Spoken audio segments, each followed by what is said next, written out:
अस्सलाम वालेकुम नाज़रीन, आप देख रहे हैं मेरा YouTube digital channel central news 11। मैं हूं आपका मेज़बान मुनीर अहमद। प्रोग्राम वही सच कड़वा होता है मुनीर अहमद के साथ। नाज़रीन, प्रोग्राम शुरू करने से पहले और मौज़ूआत की तरफ बढ़ने से पहले सबसे पहले हम अपने इदारे के तमाम अफराद की जानिब से जनरल हाफिज़ आसिम मुनीर साहब से उनकी वालदा के इंतकाल पर अफसोस का इजहार करते हैं और इस मौके पर मैं और मेरे इदारे के तमाम अफराद की जानिब से उनकी वालदा की मग़फ़िरत के लिए दुआ गो हैं। प्रोग्राम के आगाज़ से पहले नए और पुराने देखने वालों से दरख्वास्त, मेरे चैनल को सब्सक्राइब करें, लाइक करें। अगर वीडियो और चैनल पसंद है तो दोस्तों के सोशल मीडिया लिंक पर ज़रूर शेयर करें। अपने कमेंट्स का इज़हार मुझे मैसेज के ज़रिए ज़रूर दिया करें, मैं लाइव जवाब देता हूँ। बुरे कमेंट्स का बिल्कुल जवाब नहीं दूंगा, सियासी कमेंट्स का भी जवाब दूंगा, क्योंकि मैं एक सहाफ़ी हूँ और यहाँ बैठ कर मैं सहाफ़त करता हूँ। प्रोग्राम के मौज़ूआत की जानिब बढ़ते हैं। आफाक अहमद ने अहले कराची के दिल जीत लिए, जो कहा था वो कर दिखाया। अल्ताफ़ हुसैन कहते हैं सबको माफ़ कर दो, मुल्क इस वक्त बड़े नाजुक दौर से गुजर रहा है, हम सबसे लड़ाई नहीं कर सकते। सरकारी प्रोजेक्ट के फ्लैटों पर अफगानियों का कब्जा कौन और कैसे खाली कराएगा? क्या ये कब्जा 31 मार्च से पहले खाली होगा? वेब क्या है? कराची में 16 साल लड़के और इससे आगे की उम्र के अपने वालिदैन को कैसे मामू बनाकर वेब का इस्तेमाल कर रहे हैं, ये भी इस वीडियो में बताएंगे। प्रोग्राम आखिर तक देखिएगा, मेरा सच कड़वा होता है। और प्रोग्राम के पहले मौजू की जानिब हम बढ़ते हैं। मलिर हाल्ट के करीब 24 मार्च को जो टैंकर की जद में आने वाले मियाँ बीवी और एक नौमौलूद बच्चा हलाक हुए, वो बड़े अफसोस का वाक़या है, अफसोसनाक वाक़या है। और इससे पहले भी तकरीबन 200 के करीब या इससे ऊपर कराची में हलाकतें टैंकर और ट्रॉलर और हेवी गाड़ियों के नीचे आके शहरी हलाक हो चुके हैं, अपनी कीमती जानें ज़ाया कर चुके हैं। और वो इस ईद पर उनके जो अहल खाना हैं वो खुशियों के बजाय गम मनाएंगे। हम शायद अपने ईद के कपड़े खरीद रहे होंगे, खरीद रहे हैं या ख़रीद लिए होंगे, लेकिन उनके घरों में सफ़े मातम बिछाए शायद उनके घरों में खाने को भी ना हो। एहसास करने की बात है। और इस वक्त जो हमें दौर याद आता है वो हज़रत उमर बिन ख़त्ताब का दौर याद आता है। खैर, जो नौजवान हलाक हुआ इसका नाम कय्यूम था। 1 साल पहले शादी हुई थी इसकी और इसकी वाइफ जो है वो प्रेग्नेंट थी। टैंकर की नीचे आके जब ये वाक़या हुआ तो ये बच्चे ने जो है ज़िंदगी जो है अपनी सड़क पर ही अल्लाह ताला ने इसको जन्म दिया। वहाँ कुछ खुदा तरस इंसान मौजूद थे, वो उस बच्चे को लेके भागे करीबी हॉस्पिटल में, लेकिन वो बच्चा जो है वो अपनी ज़िंदगी में वापस नहीं लौट सका। और ज़ाहिर है अल्लाह को यही मंजूर था, क्योंकि उसके माँ बाप जब हलाक हो गए इस वाक़े में, हादसे में, तो वो बच्चा किसके सहारे जीता। नाज़रीन, इस वाक़े का जो टाइम था वो रोज़े से चंद घंटे, 1 आध घंटे पहले का था तकरीबन, या चंद लम्हे पहले का था, जब हम सब अपने अपने घरों में अफ्तारी की तैयारी कर रहे होंगे या दस्तरखान पे बैठे होंगे या फ्रूट खरीद रहे होंगे। लेकिन इनके अहले खाना को नहीं पता था और ख़ुद इनको नहीं पता था कि इनके साथ क्या होने जा रहा है। नाज़रीन, माजी गवर्नमेंट के चेयरमैन आफाक अहमद ने टैंकर माफिया के खिलाफ भरपूर आवाज़ उठाई थी, जिसकी सज़ा उनको FIR कटवा कर दी गई। उनकी FIR कटने की मजम्मत तमाम सियासी जमातों ने की, लेकिन जिस तरह उनका साथ देना चाहिए था उस तरह दिया नहीं। लेकिन जिसने जितना दिया उसका शुक्रिया। बहसत कराची का शहरी और महाजिर होने के नाते मैं बात कर रहा हूँ। मेरा किसी सियासी जमात से ताल्लुक़ ना था, ना है, ना रहेगा। मैंने पहले भी कहा है। आफाक अहमद साहब ने कहा था कि मैं जेल से तो आ गया हूँ, मैंने FIR भी भुगत ली हैं, लेकिन मैं टैंकर माफिया के ख़िलाफ़ खड़ा हूँ और खड़ा रहूँगा, शहरियों के हक़ में खड़ा हूँ और खड़ा रहूँगा। आइंदा भी कोई वाक़या आया तो सबसे पहले आफाक अहमद आएगा। और यही हुआ। जब ये वाक़या हुआ तो इससे चंद घंटे बाद ही आफाक साहब सबसे पहले जो है वो मॉडल टाउन थाना, तकरीबन मेरे ख्याल से लगता है मॉडल टाउन थाने में पहुँचे और उन्होंने इतना वो करा। इसका जो ड्राइवर था उसकी तस्वीर फुटेजेस पे मेरी लाइब्रेरी में अगर होगी तो चल रही होगी, साथ में देख रहे होंगे आप। जब इस पता चला कि इसके पास ना शनाख्ती कार्ड है, ना इसके पास लाइसेंस है और इसका जो ये गाड़ी थी ये भी अनफिट है, तो आफाक साहब को सारे ज़ाहिर कराची के हैं, सब समझते हैं मामला। उन्होंने कहा इसकी तस्वीर खींचो, ये बंदा तब्दील ना हो जाए। तो उस वक्त जो पुलिस अफसरान थे उन्होंने कहा नहीं सर ऐसा नहीं होगा, हमारे थानों में, हमारे लॉकअप में जो है कैमरे लगे हुए हैं। लेकिन फिर भी आफाक साहब ने उसकी तस्वीर खिंचवाई, बहुत अच्छा काम किया। और यहाँ तक ख़त्म नहीं हुआ, आफाक साहब ने कहा मैं भी उनके घर जा रहा हूँ, जो भी सूरत हाल होगी हम आपको बाद में बताएंगे और हम इसकी FIR इसके खिलाफ कटवाएंगे।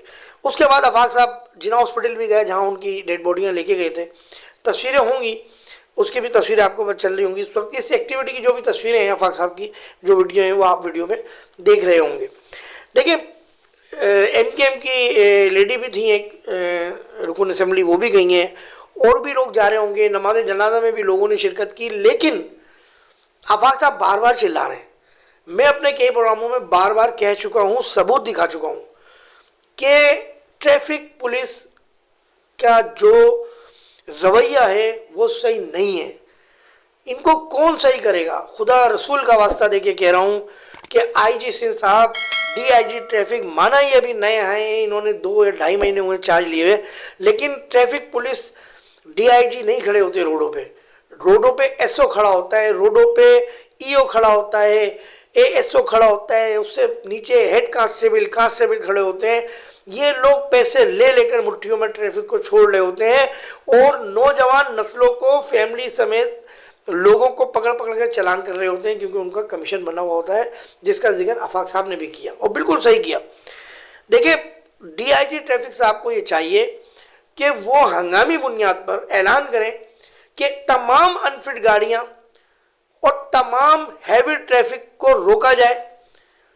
इनका दाखिला मेरे ख्याल से 10 या 11 बजे से 10 या 11 बजे से पहले जब ये शहर में दाखिल होते हैं, मेरा मशवरा है ये मेरा मशवरा है। मैं हमेशा से कहता हूँ कि मैं खबरें नहीं बताता, मैं अपने जहन के हिसाब से तज्जिया पेश करता हूँ यहाँ बैठ के और सच बताता हूँ।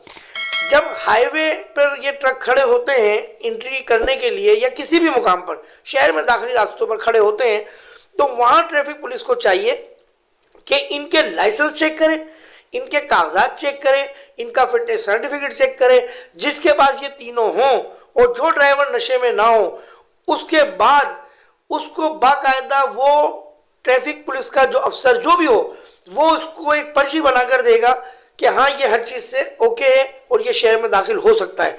उसके बाद शहर में दाखिली रास्तों पर ये हैवी ट्रैफिक जो है अंदर आने चाहिए। और यही नहीं, मैं इसके लिए आफाक साहब ने तो मुतालबा किया है प्रेस के ज़रिए।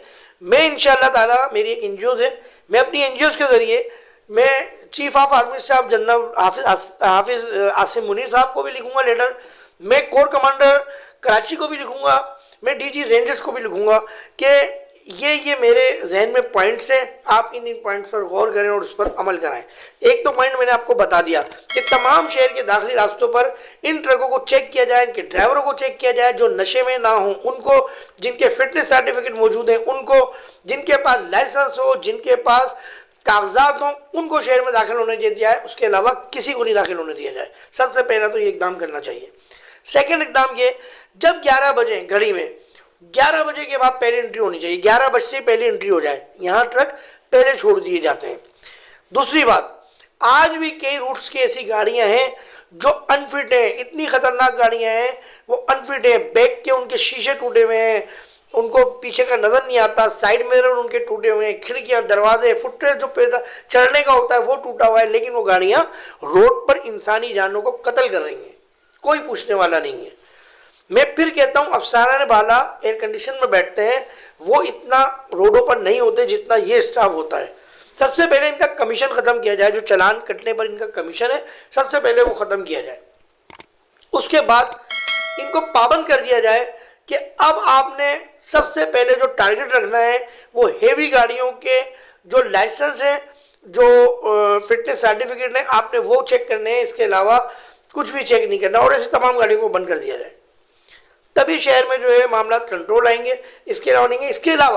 इसके अलावा मोटरसाइकिल सवारों के लिए, कार सवारों के लिए कुछ तरबियती प्रोग्राम होने चाहिए और इंशाअल्लाह ताला हम कोशिश करेंगे अपनी NGOs के ज़रिए ईद के बाद हम ऐसे प्रोग्राम तरतीब देंगे। हम रोड पे कैंप भी लगाएंगे और हम स्कूलों में भी जो है, जो बच्चे होते हैं या स्कूल में जो सेकेंडरी स्कूल होते हैं, उनको पम्फलेट के ज़रिए, स्पीच के ज़रिए हम उनको आगाही मुहिम देंगे कि हैवी ट्रैफिक के आगे या पीछे किस तरह चला जाता है, किस तरह ओवरटेक करना चाहिए। हमारे माशरे में किस चीज़ की भी कमी है जिसका हमें एतराफ़ करने की ज़रूरत है।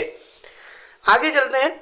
हमारा दूसरा जो मौजू है, अल्ताफ साहब ने एक बार फिर चीफ ऑफ आर्मी स्टाफ जनाब हाफिज आसिम मुनीर साहब से कहा है कि वो माफ़ करें सबको और सबसे मुज़ाकरात करें, सबसे बात करें। मुल्क इस वक्त बहुत ख़तरनाक सूरत हाल से गुजर रहा है और हकीकत बात यही है कि वाकई बलूचिस्तान की सूरत हाल को लेके, KPK की सूरत हाल को लेके मामला बहुत हसास चल रहे हैं। इस वक्त इतने हसास चल रहे हैं कि हमारी आर्मी, हमारे हसास इदारे बहुत अच्छी तरह जानते हैं और ये उनकी मेहनतें हैं, ये उनकी कुर्बानियाँ हैं जो हम कराची में, हैदराबाद में, सिंध में, पंजाब में, लाहौर में सुकून से रह रहे हैं।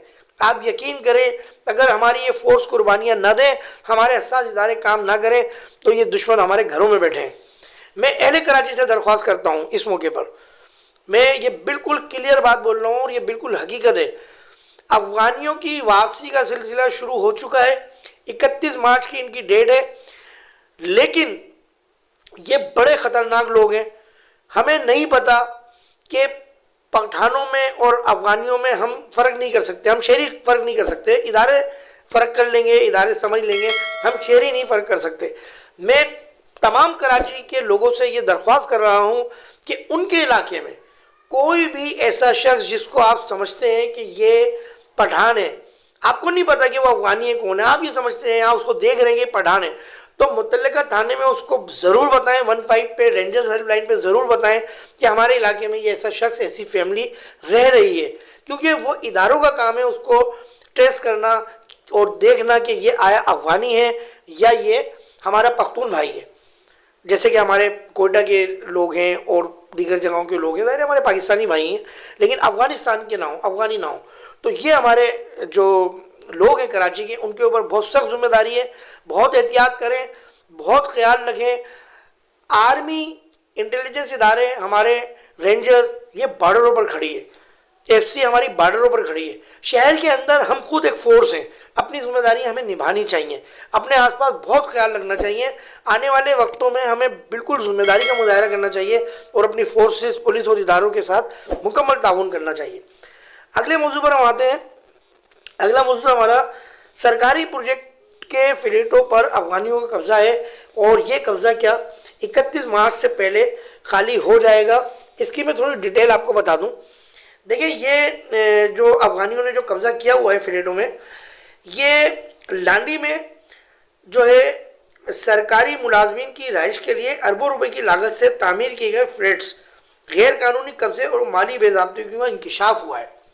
अच्छा, इसमें ये प्रोजेक्ट तो बना था, ज़ाहिर है वहाँ पर भी पख्तून ज़्यादा है। अब मुझे नहीं पता वो पख्तून है ज़्यादा अफगानी है, लेकिन वहाँ पर ये पब्लिक अकाउंट्स कमेटी यानी कि PAC का जो इजलास था उसकी मैं आपको बात बता रहा हूँ, उसका अहवाल बता रहा हूँ कि उसमें बताया ये गया है निसार खोड़ो साहब को कि 70% सरकारी फ्लैट्स अफगान बाशिंदों समेत जराइम पेशा अफराद के कब्जे और इनके फ्लैट्स की मरम्मत पर करोड़ों रुपए खर्च किए जाने की तहकीकात का हुक्म दिया है इस कमेटी में। तो अब जो ये कमेटी के जो secretary works and services Mohammad Ali Khoso हैं, चीफ इंजीनियर और दीगर मुतल्लिका अफसरान ने भी इसमें शिरकत की थी। 2018 से 2021 के ऑडिट पेरास का जायजा भी लिया गया है इसमें। लेकिन जो काम की बात है मैंने वो आपको बताई है कि इसमें जो अफगानियों का कब्जा हुआ है, जराइम पेशा अफराद का कब्जा हुआ है, तो ये काम इस कमेटी में बताया गया है कि इनको खाली कराना वजारत दाखिला का काम है। हकीकत बात यही है। और जो वर्किंग का काम है, इसकी जो मेंटेनेंस का काम है, वर्क्स डिपार्टमेंट का काम है। लेकिन जो 31 मार्च अभी दी हुई है अफगानियों को पाकिस्तान से निकलने के लिए, तो मेरा ये सवाल है वजारत दाखिला से भी, इदारों से भी, साथीदारों से भी, तो ये इस अहम मौके पर, इस अहम मसले पर क्या ख़ास तवज्जो देंगे और यहाँ से अफगानियों को, जराइम पेशा अफराद को 31 मार्च तक क्या खाली करा पाएंगे, ये उनके लिए एक चैलेंज है। अगले हम मौजू पर आते हैं। देखिए, ये प्रोग्राम मेरा कराची में देखा जा रहा है और पूरे पाकिस्तान समेत दुनिया के कई मुल्कों में मेरा प्रोग्राम देखा जाता है। अगर किसी को यकीन नहीं आए तो मेरे पास आ जाना, मैं अपनी एनालिस्ट में जाके दिखा दूंगा। खैर, मैं तमाम वालिदैन से ये दरख्वास्त कर रहा हूँ, 16 साल 15 साल से जो बड़े बच्चे हैं आगे की उम्र तक, वो बासानी वेब खरीद रहे हैं। अच्छा, वेब क्या है? ये वीडियो मेरी ज़्यादा से ज़्यादा शेयर कीजिएगा, सिर्फ इसलिए कि मैं इसमें बड़ा अहम बात आपको बता रहा हूँ। वेब जो होती है, वो एक तस्वीर इसमें नज़र आ रही होगी आपको, मैंने ये गूगल से उठाई है, मैं तो क्योंकि पीता नहीं हूँ। तो ये गूगल की जो तस्वीर आप देख रहे होंगे ये वेप है। अच्छा, वेप क्या है? ये इलेक्ट्रिक सिगरेट है, यानी सिगरेट में तंबाकू होता है, फॉर्म होता है, हम उसको कश के ज़रिए ऊपर खींचते हैं तो वो जो आग लगी होती है शुरू में, वो तंबाकू जलता है, वो तंबाकू जलता है, फिर वो स्मोक की सूरत में बाहर हम फेंकते हैं। ये वेप जो है इसके अंदर बैटरी लगी होती है जो चार्ज होती है, और इसके अंदर एक लिक्विड केमिकल होता है, वो फ्लेवर में जो है दस्तयाब होता है और काफ़ी महंगा भी होता है। इसमें नशा भी होता है और ये सादा भी मिलता है। लेकिन सादे के लिए भी जो माहिरीन कहते हैं, हेल्थ के जो डॉक्टर्स कहते हैं, वो कहते हैं कि ये कैंसर के अलामत है, क्योंकि जब ये गुर्दे में जाता है, इसका जो प्रोटीन होता है, इसका जो लिक्विड होता है, ये हमारी नालियों से होता है, जब गुर्दे में जाता है, हमारी सांस की नालियों में जाता है, तो ये कैंसर के जरासीम हैं, ये इससे कैंसर होता है। नशा तो एक अलग चीज़ है, वो तो होगा ही होगा, नशा तो है ही, जाहिर है। ये सादा पिएगा तब भी ये नशा का पहला स्टेप है। जैसे कोई भी आप चर्च पिए, मंशियात पिए, तो उसके लिए सिगरेट पहला स्टेप कहलाता था। अब आइस के लिए जो है ये पहला स्टेप, ये ड्रग्स का पहला स्टेप वाइप है, इलेक्ट्रिक सिगरेट जिसको मैं कह रहा हूँ। ये आपको गूगल पे आपको नज़र आ रही होगी, और अगर कुछ वीडियो मिल जाएंगी तो हम वीडियो भी दिखा देंगे आपको इसमें। तो माँ बाप से मेरी दरख्वास्त, घर के बड़ों से दरख्वास्त कि अपने बच्चों पर कहने का मकसद ये है कि वाइप जो है ये आपको बैनर सालों की दुकानों पे भी नज़र आएगा, ये आपको दीगर पान शॉप की भी दुकान पे नज़र आएगा, गैर मुल्की सिगरेटें भी आपको नज़र आएंगी। तो वो लोग जो अपने बच्चों से या दूसरे बच्चों से प्यार करते हैं, वो इस चीज़ पर ख़ास तवज्जो दें। इन दुकानों पर, जिन दुकानों पर भी ये दो चीज़ें बिक रही हैं, वेप और उसका लिक्विड, और एक बाहर की सिगरेटें, तो फ़ौरन मुतल्लिका थाने में आप कंप्लेन करें। और इसके लिए तो हम ईद के बाद इंशाअल्लाह ताला भरपूर मुहिम चलाएंगे अपनी NGOs के ज़रिए, और अल्लाह ने चाहा तो हमें कामयाबी मिलेगी। तो मैंने सोचा क्यों ना हम इसको आगे चल के बड़े पैमाने पर इस पर काम करते हैं, और इसके ख़िलाफ़ हम इंशाअल्लाह ताला बहुत आगे तक जाएंगे। तो वालिदैन से एक बार फिर दरख्वास्त, अपने बच्चों पे बहुत तवज्जो दें, इजाफी पैसे बिल्कुल नहीं दें, इनसे पूछें जिस चीज़ की ज़रूरत है आप उनको ला के दें। हालात बहुत ख़राब है। DHA का वाक़या, आमिर मुस्तफ़ा का वाक़या, और साजिद हसन के बेटे हारिस हसन का वाक़या आप देख रहे होंगे, टीवी पे नहीं देख रहे हैं तो देखें यूट्यूब पे। ये बच्चे हैं, ये हाई स्टेटस क्लास के बच्चे थे, ये किस तरह ड्रग्स में लग गए, सोचने की ज़रूरत है। हम अपने बच्चों पर तवज्जो नहीं देते, ये बहुत बड़ी गलती करते हैं। हमें अपने बच्चों को टाइम देना चाहिए, हमें अपने बच्चों के ऊपर एक्टिविटी पर नज़र रखनी चाहिए। अपना बहुत ख्याल रखिएगा। प्रोग्राम का इख्तिताम करते हैं दुआओं की दरख्वास्त से। दुआ करें पाकिस्तान ताकि अमन सलामत रहे, पाकिस्तान के तमाम इदारे, रेंजर्स, इंटेलिजेंस, आर्मी, फौज, तमाम इदारे, एयरफोर्स, इन सब के जवानों को, इन सब के अफसरान को अल्लाह अपनी अमान में रखे, पनाह में रखे। हम सबको अल्लाह अपनी अमान में रखे, पनाह में रखे। Central news 11 YouTube digital channel से कैमरामैन अरज अब्बासी के साथ मुनीर अहमद को इजाज़त दीजिए। अस्सलाम वालेकुम व रहमतुल्लाहि व बरकातुहू।